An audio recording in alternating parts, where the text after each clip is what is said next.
રાજ્ય ચૂંટણી પંચે સ્થાનિક સ્વરાજની ચૂંટણીની જાહેરાત કરી દીધી છે અને ત્યારથી જ આક્ષેપ પ્રત્યાક્ષેપ શરૂ થઈ ચૂક્યા છે। તેના તરફ બોટાદથી સમાચાર મળી રહ્યા છે, જ્યાં નગરપાલિકાની મધ્યસ્થ ચૂંટણી સામે સ્થાનિક લોકોમાં રોષ જોવા મળી રહ્યો છે। 11 મહિના બાદ ફરી ચૂંટણી આવતા રોષ જોવા મળ્યો। નાગરિકોએ હાલની ચૂંટણી રદ કરવામાં આવે તેવી માંગ કરી છે, કારણ કે 11 મહિનામાં જ આ મધ્યસ્થ ચૂંટણી બીજી વાર યોજાઈ રહી છે, એટલે નાગરિકોમાં ભારે રોષ જોવા મળ્યો છે। મુદત પૂર્ણ થવામાં હજુ 11 મહિના બાકી છે, જેથી નાગરિકોમાં નારાજગી છે।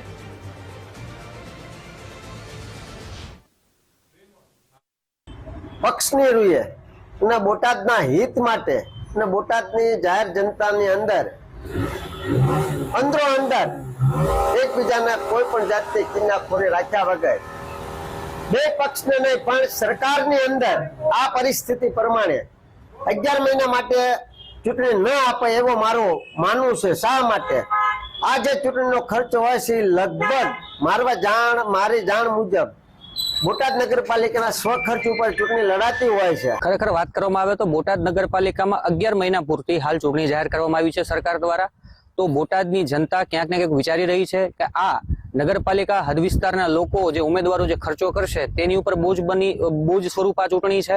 ક્યાંક ને ક્યાંક નગરપાલિકાને પણ આ ચૂંટણી લક્ષી જે પણ કામગીરી કરવામાં આવશે તો નગરપાલિકાને પણ ખર્ચો કરવામાં આવશે, તો ક્યાંક ને ક્યાંક નગરપાલિકા માટે પણ બોજ લક્ષી છે। 2 વર્ષ સુધી સરકાર વહીવટદાર તરીકે રહી પણ ચૂંટણી જાહેર ન જ કરી અને અંતે માત્ર 11 મહિના માટે આ જે ચૂંટણી જાહેર કરી છે તે હું ગણું છું મોકૂફ જ રાખવી જોઈએ, કારણ કે આનાથી કઈ કોઈ જનતાના કામો થવાના નથી અને જો 5 વર્ષની ચૂંટણી યોજાશે તો ચોક્કસપણે પ્રજાના કામો થશે।